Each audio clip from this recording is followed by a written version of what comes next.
Et bonjour. Bonjour tout le monde. Bienvenue sur ce webinaire sur le thème de l'IAM, de la gestion des identités. Alors, donc ce que je vous propose, c'est que déjà je vais me présenter. Donc moi je suis François Poulet, je suis donc chef de projet intégration IAM chez User. Donc voilà, User qui est une plateforme de gestion des identités utilisée par pas mal de clients en France. On a aujourd'hui, donc c'est une plateforme qui permet de gérer ce qu'on appelle les identités, donc faire de la gouvernance d'identité.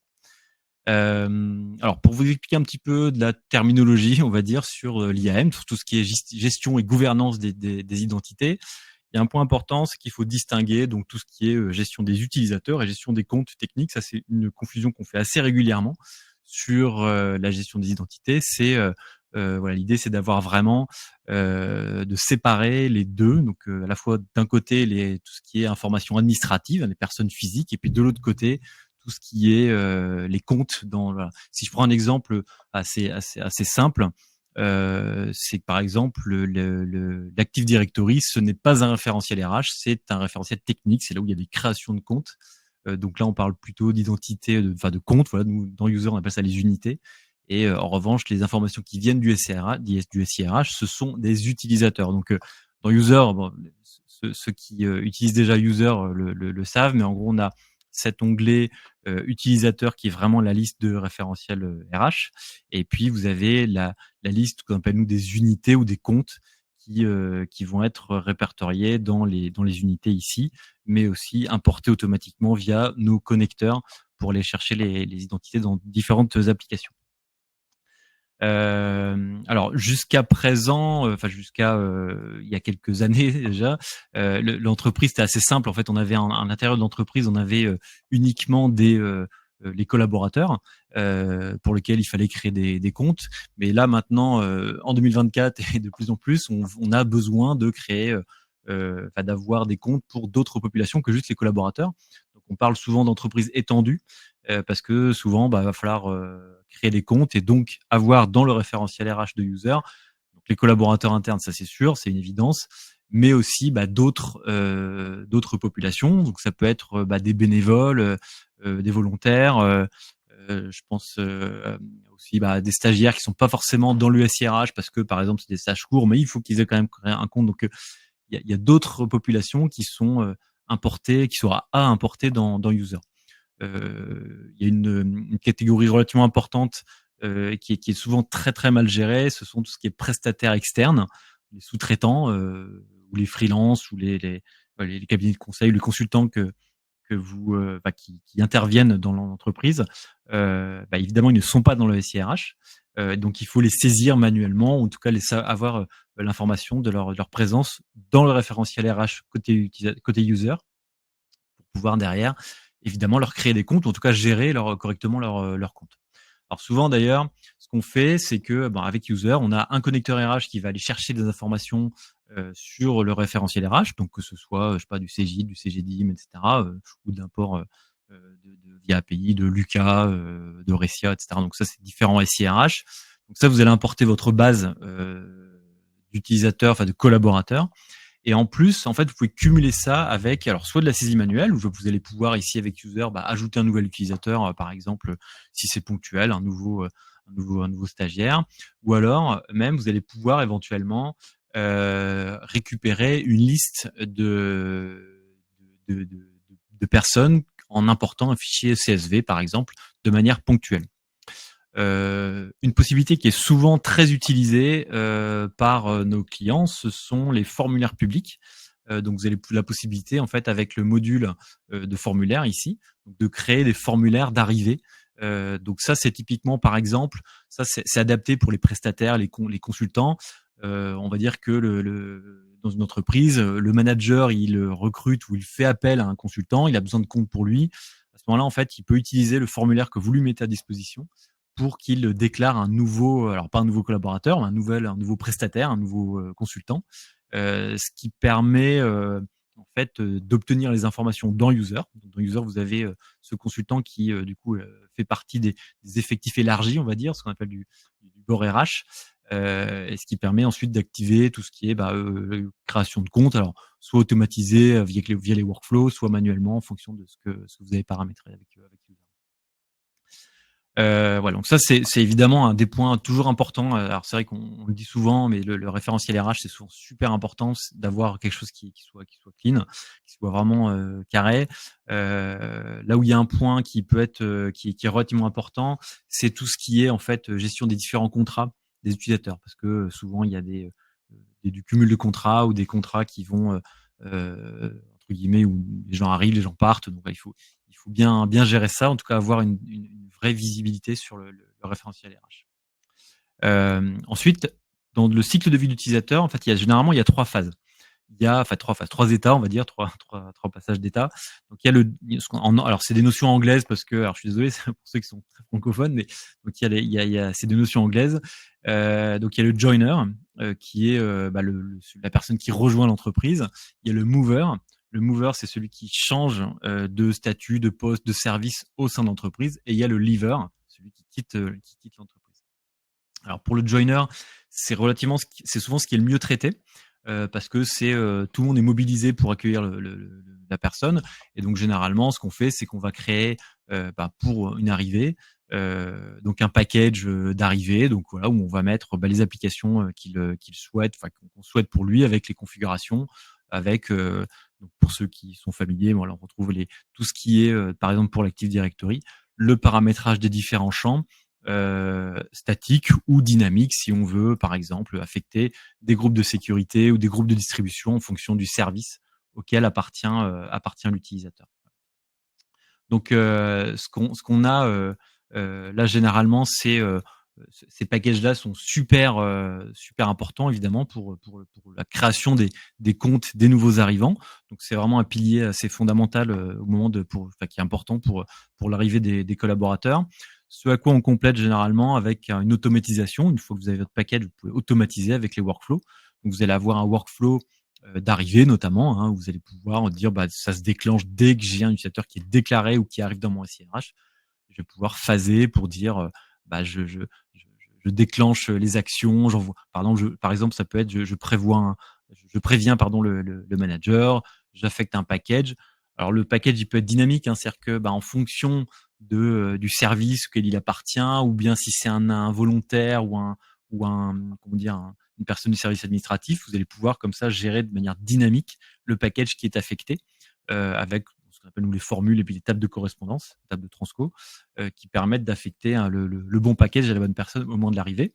Et puis, ça va créer les comptes, envoyer les identifiants à la personne concernée ou bien au manager, voilà, en fonction de ce que vous voulez mettre en place comme process. Donc ça, c'est vraiment pour la partie joiner. Alors c'est relativement simple et relativement bien fait parce que encore une fois, on a besoin des comptes, donc c'est important qu'ils soient créés. Il y a une chose qu'on sous-estime ou qu'on sous-utilise souvent, qui est régulièrement mis en place par nos clients, mais dans un deuxième temps, ce sont les notifications. Par exemple, en fait, c'est tout bête, mais prévenir un manager qu'il y a telle personne qui arrive à telle date dans son équipe et que tel compte est créé, ça permet comme ça de mieux communiquer, d'avoir c'est un petit peu du marketing de l'IT, on va dire, pour bien communiquer aux utilisateurs finaux et notamment aux managers que tout est bien configuré, ou en tout cas que c'est pris en charge, qu'on est au courant, etc. Parfois, le manager avait oublié peut-être qu'il y avait une date d'arrivée. Et là, comme vous avez la main, entre guillemets, enfin les informations directement du SIRH, vous avez, même si le RH, entre guillemets, n'a pas fait son boulot de prévenir le manager ou a changé la date ou il y a eu une modification, vous, avec donc côté IT, vous avez plutôt la main sur les informations. Donc, vous pouvez comme ça notifier le manager pour le prévenir qu'il a quelqu'un qui arrive dans son équipe. Voilà. Ça peut paraître étonnant, mais parfois ça peut aider à prévenir, à informer le manager. Donc ça, c'est pour le joiner. Alors ensuite, il y a le mover. Le mover, donc c'est la personne qui change de poste ou qui change de statut ou qui change voilà de fonction dans le référentiel RH. Donc, généralement, en fait, on va récupérer l'information à partir du SIRH. Donc il y a une modification de contrat, de date d'arrivée, de date de départ dans le contrat, ou encore une fois de service ou de poste. À ce moment-là, donc user va récupérer l'information qui va être mise à jour dans ce référentiel-là. À ce moment-là, vous allez pouvoir, sur la base de filtres, par exemple, en disant, voilà, toutes les personnes qui n'ont pas de compte, prends un exemple assez simple, c'est quelqu'un qui était au service marketing, qui passe au service commercial. Bah, dans le package de base entre guillemets du service marketing, il n'avait pas Salesforce par exemple. À ce moment-là, en fait, vous allez pouvoir en fait déclencher l'application d'un package supplémentaire qui concerne Salesforce au moment où l'utilisateur change de poste, par exemple, sur la base d'un filtre. Donc, je vais créer, par exemple, dans ce use case-là, je vais pouvoir créer un filtre personnalisé qui dit, bah, en fait, si la personne, elle fait partie du service commercial et que elle n'a pas de compte Salesforce, à ce moment-là, je déclenche, par exemple, un workflow qui va lui créer son compte Salesforce dès que je le vois apparaître dans ce filtre-là.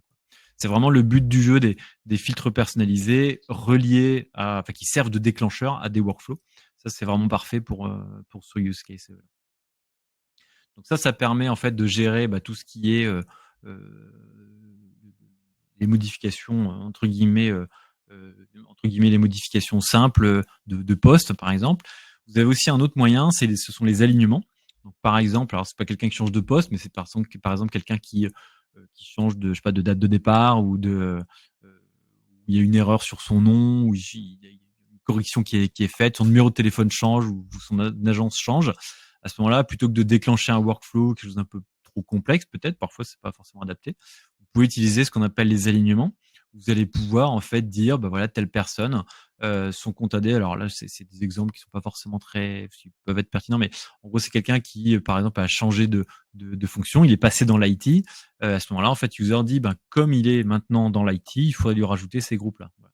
Donc, user va proposer comme ça de recalculer en permanence et de mettre à jour en fonction des mouvements pour chaque utilisateur. Vous allez pouvoir choisir de dire bah, j'ignore ou alors j'accepte cette modification. Et à ce moment-là, le compte AD est mis à jour avec le nouveau matricule, les nouveaux groupes, les nouveaux numéros de téléphone, une nouvelle agence, le country, etc. Enfin, alors, tous les champs dans l'AD sur lesquels on peut. Il y a énormément de champs dans l'AD, on peut se faire plaisir. Donc ça, c'était pour le mover, donc celui qui change de poste ou de position. Et maintenant, vous avez donc le troisième, c'est le leaver. Donc le leaver, c'est celui qui quitte l'entreprise. Là, généralement, il y a deux types de départ de l'entreprise.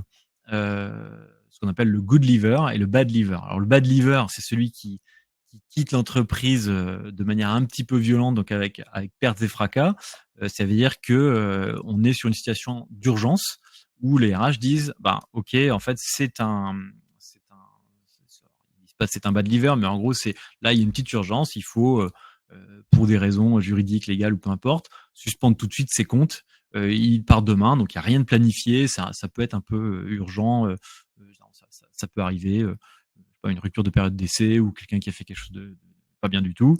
Voilà. Donc là, ça c'est le bad leaver et le good leaver, bah, c'est pour le coup une date de départ qui est planifiée à l'avance, parfois plusieurs semaines voire plusieurs mois à l'avance si c'est un CDD ou un stage ou un contrat d'alternance, un contrat de professionnalisation ou même un CDI où il y a un préavis qui est fait, où là, ça dure 1, 2, 3 mois. On est au courant assez vite que cette personne va partir, mais voilà, on a quand même du temps avant de préparation du départ. Donc, en fait, pour gérer ces deux cas-là, donc soit en fait, idéalement, vous faites un seul workflow qui va tout gérer d'un coup, ou alors vous pouvez faire deux workflows si vous avez vraiment des récurrence en fait dans les bad leavers parce que c'est des actions un peu différentes. Mais généralement, vous pouvez tout mettre dans le même workflow. Le seul truc, c'est que effectivement, faut pas mettre justement parce que de temps en temps, vous n'allez pas avoir de délai entre guillemets de prévenance. Il faut éviter de mettre des délais d'attente. Par exemple, on va éviter dans un workflow de mettre j'attends 7 jours avant telle date, etc. C'est plutôt j'attends une date et non pas j'attends un délai. Voilà. Alors, je sais pas si la subtilité est claire, mais en gros, vous allez pouvoir en fait dans un workflow de départ définir voilà, une attente d'une date ou même attendre d'un délai. Et généralement, ici là, je vais attendre 7 jours par exemple. Donc dans les workflows de départ, il faut éviter pour gérer plus précisément tout ce qui est bad liver, de mettre des attentes de délai parce que c'est pour le coup, on est vraiment sur sur des flux sur des exécutions très resserrées. Donc on veut que ça aille vite. Donc ça permet comme ça d'éviter d'être bloqué sur un workflow de départ si on a besoin que ce soit très, très rapide. Alors faut faire attention dans ces workflows de départ. Souvent en fait, on est tenté, de dire: «Bah, OK, la personne part, donc je supprime les comptes».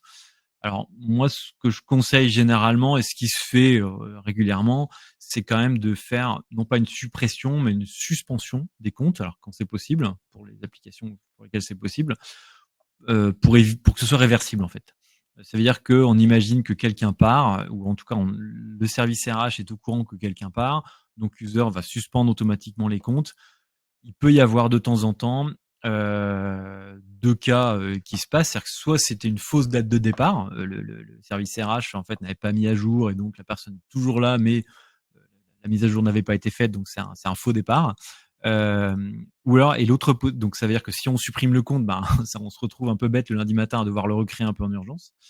Et le deuxième cas, c'est si jamais ce compte-là est partagé. Alors c'est pas une bonne pratique évidemment, mais de manière opérationnelle, on va pas se le cacher, souvent les personnes dans les services se partagent les comptes, se partagent les mots de passe et donc en fait, ils utilisent le compte d'un autre. Donc si jamais c'est un compte principal que vous supprimez, une autre personne peut ne pas avoir accès à ce compte.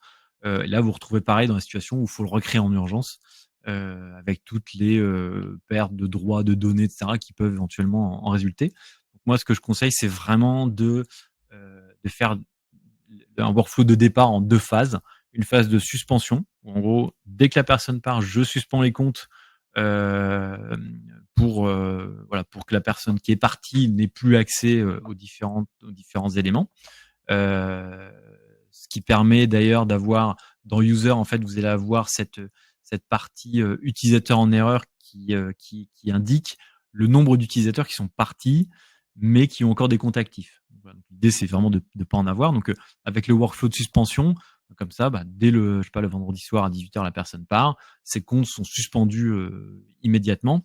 Ce qui permet de répondre aussi au bad liver. C'est-à-dire que si quelqu'un met tout d'un coup une date de départ très rapide, le workflow va se lancer tout de suite et vous allez pouvoir comme ça suspendre les comptes, même si c'est par exemple, alors c'est bête, hein, même si c'est, un week-end, la nuit, voilà, c'est des cas qu'on a pu voir. Bah, voilà, il y a un problème dans un week-end, il y a une date de départ ou on doit clôturer les comptes, immédiatement, bah, ça permet en fait, au compte d'être suspendu, même si derrière vous n'avez pas à vous reconnecter en tant qu'IT pour suspendre manuellement les comptes, parce que le workflow, bah, il va récupérer l'option RH, l'information du RH. Voilà, donc ça c'est pour tout ce qui est départ. Voilà, ça permet vraiment de gérer tout ce qui est départ. Et généralement, donc, on fait une première étape de suspension, ensuite une étape de suppression.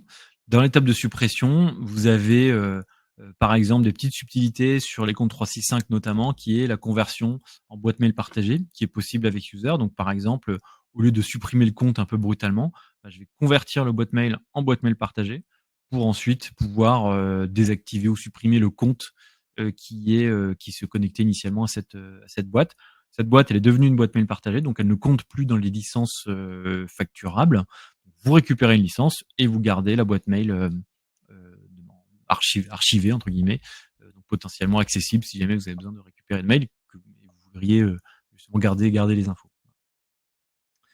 Voilà, donc ça c'était pour les catégories d'utilisateurs sur différents mouvements. Donc, entre guillemets, encore une fois, un joiner, mover, leaver.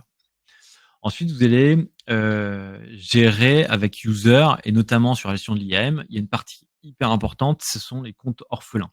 Donc, orphan accounts, ça c'est vraiment tout ce qui est les comptes où ils sont présents dans votre application. Je pense par exemple à l'AD.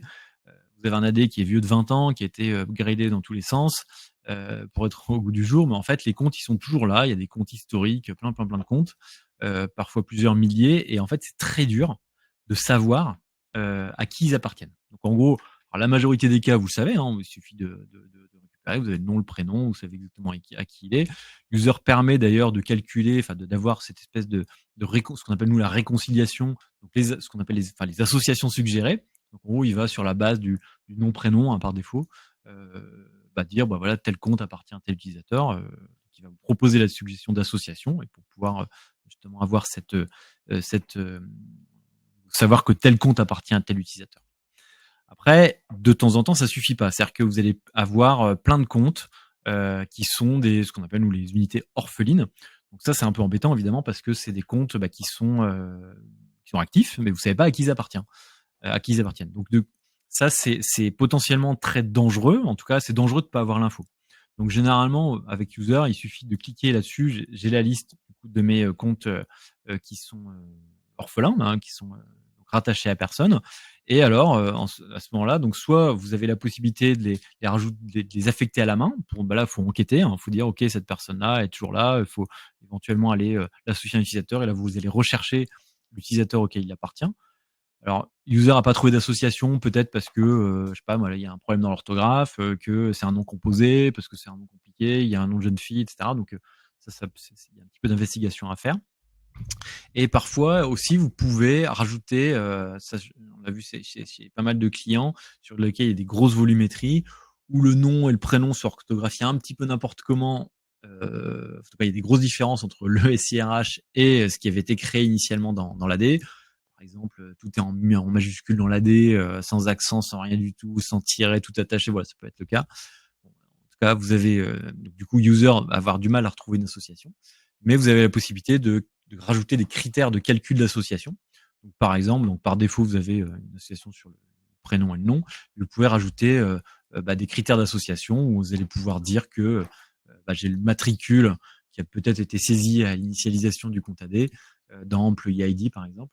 Vous allez pouvoir dire que le matricule doit être un critère de calcul ou de suggestion d'association, ce qui permet de limiter, d'augmenter, de limiter le nombre d'unités orphelines euh, pour pouvoir justement travailler sur celles vraiment les plus délicates, quoi. L'idée, c'est vraiment d'avoir aucune unité orpheline parce que un compte orphelin, c'est vraiment un compte où vous savez pas du tout à qui il appartient, vous savez pas du tout à quoi il sert. Potentiellement, c'est dangereux. C'est dangereux parce que ça peut être une source d'attaque, ça peut être un compte dormant. Après, je parle même pas des coûts de licence potentiellement sur le 365, etc.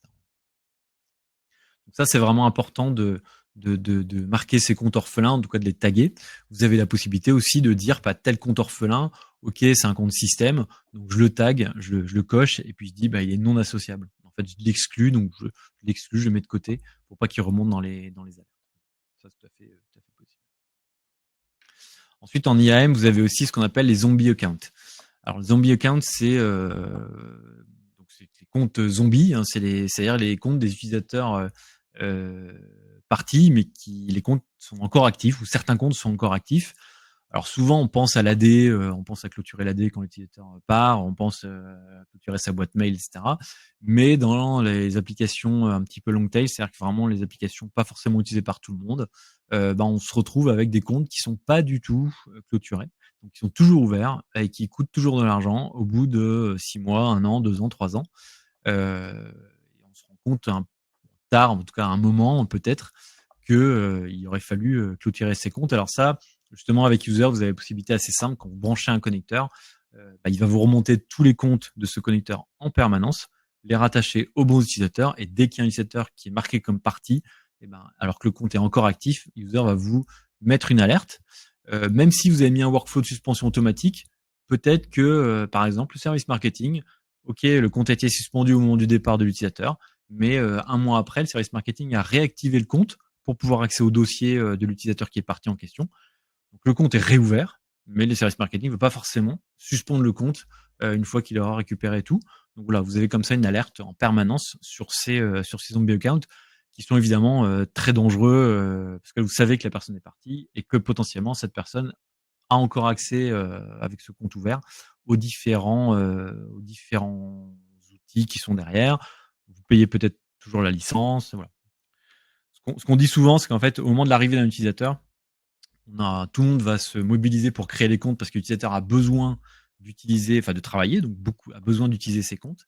Mais au moment du départ de l'utilisateur, personne n'a besoin qu'on clôture les comptes. Donc en fait, généralement, c'est quelque chose qui est très très mal traité, très très mal géré, parce que justement, personne n'en a besoin de clôturer les comptes. C'est plutôt une nécessité financière ou de sécurité. Donc là, il faut effectivement être un petit peu plus d'énergie pour ça. En tout cas, c'est moins spontané, moins naturel. Ensuite, une dernière notion relativement importante qu'on voit, alors qu'on intuite, mais qu'on ne met pas forcément, qu'on ne formalise pas forcément toujours, c'est ce qu'on appelle le principe du least privilege, donc du moindre privilège. L'idée, c'est de s'assurer en IAM, c'est un des fondements de l'IAM aussi, c'est de dire un utilisateur doit avoir les droits dont il a besoin, en tout cas pour lesquels pour qu'il a besoin pour faire son métier, ni plus ni moins. C'est-à-dire que il faut pas lui rajouter, il faut pas qu'il ait trop de droits parce que il faut que ça colle vraiment à son périmètre, à son champ d'action, etc. Et ça, vous allez pouvoir justement gérer avec les packages. Donc normalement, alors sauf exception, et il y en a toujours hein, évidemment, mais en tout cas pour les 80-95% des cas, il faut utiliser les packages pour dire bah voilà tel avec l'étape de correspondance, donc telle personne dans tel service, dans tel groupe, avec tel manager, sur tel site géographique, dans tel pays, devrait avoir accès à tel groupe. Donc, avec ce package-là, vous constituez votre référentiel d'habilitation. Et grâce aux alignements, en fait, user va vous indiquer que, par exemple, telle personne ou tel compte, par rapport au profil qu'il devrait avoir, a trop de groupes. Par exemple, il est dans le groupe direction générale, alors qu'il n'est pas du tout directeur général. Il est dans le groupe IT, alors qu'il n'est pas du tout IT, ou il est plus IT. Il a changé de fonction, donc il devrait plus l'avoir. Et ça, ce principe du moindre privilège, il faut l'adapter. Alors, au début, c'est assez simple. On commence par créer des comptes, et puis voilà, on met les bons droits. Mais ensuite, c'est le phénomène de l'accrétion. En fait, c'est l'accumulation. On rajoute un droit parce qu'il a besoin de ça, puis on rajoute au fur et à mesure, et on n'enlève jamais parce que c'est très compliqué, parce que c'est risqué, on n'a pas envie de tout casser. Donc là, c'est pour ça qu'on peut utiliser user pour justement gérer tout ce qui est ce principe de moindre privilège, donc adapter les droits en fonction de l'évolution de l'utilisateur. Voilà. Alors je vois que l'heure avance. N'hésitez pas à me poser des questions si vous avez des questions. Là, on a fait un petit peu le tour, alors très rapide hein, sur la manière de gérer correctement l'IAM avec user, avec les automatisations ou manuellement avec les différents états.